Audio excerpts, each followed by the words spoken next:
Chernobyl disaster का जो after effect देखने को मिला वो हिरोशिमा और नागासाकी पर गिराए गए बम से भी कहीं ज्यादा हानिकारक। आज के दिन आप इसका जीता जागता एग्जाम्पल देख सकते हैं कि चेरनोबिल की जो डिजास्टर जोन है वहां पर लोग नहीं जा सकते, रिस्ट्रिक्टेड एरिया है वो। लेकिन हिरोशिमा और नागासाकी दो ऐसे शहर है जहां पर कितने लोग रहने लग रहे हैं, उन एरियाज में कोई रिस्ट्रिक्शन नहीं लगाई गई है। तो 26 अप्रैल की उस रात को वर्कर्स टेस्टिंग करने लग रहे थे।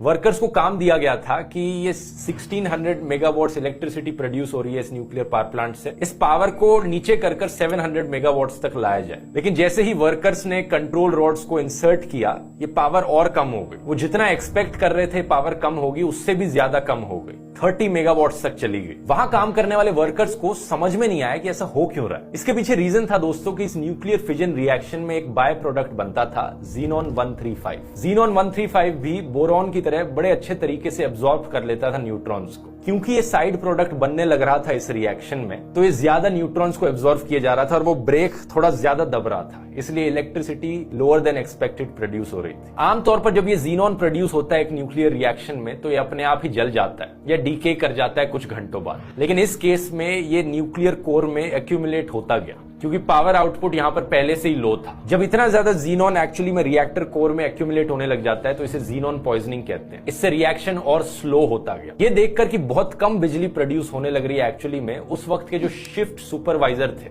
एंटोली, उन्होंने ऑर्डर किया वर्कर्स को कि थोड़ी कंट्रोल रॉड्स बाहर निकालो। कंट्रोल रॉड्स बाहर निकालेंगे तो रिएक्शन थोड़ा स्पीड अप हो पाएगा। 26 अप्रैल रात के 1 बजे इसी की वजह से जो पावर थी वो 200 मेगावाट तक पहुंच गई। लेकिन फिर भी अपना टेस्ट नहीं कर सकते थे, क्योंकि इनका मकसद था उस पावर को 700 मेगावाट तक ले जाना। रिएक्शन को और स्पीड अप करने की जरूरत थी। एंटली ने फिर इंस्ट्रक्शंस दी कि भाई और स्पीड अप करो, और स्पीड अप करने की जरूरत है यहाँ पर, और कंट्रोल रॉड्स को बाहर निकालो। हुआ क्या कि 211 कंट्रोल रॉड्स होती है रिएक्टर में, उनमें से सारी बाहर निकल चुकी थी एक्सेप्ट 8 ऑफ देम। सिर्फ 8 कंट्रोल रॉड्स अंदर घुसी हुई थी। ये एक्चुअली में सेफ्टी प्रोटोकॉल्स का वायलेशन था, क्योंकि रूल बुक में लिखा गया था किसी भी हालत में 15 से कम कंट्रोल रॉड्स नहीं होनी चाहिए रिएक्टर में। लेकिन यहां पर सिर्फ 8 कंट्रोल रॉड्स इन्होंने रिएक्टर में छोड़ी। इसी रीजन से पावर फिर तेजी से बढ़ने लगी। 1:19 एक्चुअली में इतनी तेजी से कंट्रोल रॉड्स बाहर निकाली गई कि रिएक्शन सडनली बहुत स्पीड अप हो गया। पावर आउटपुट बड़ी तेजी से बढ़ गया और जो थोड़ा बहुत पानी मौजूद था कोर के अंदर,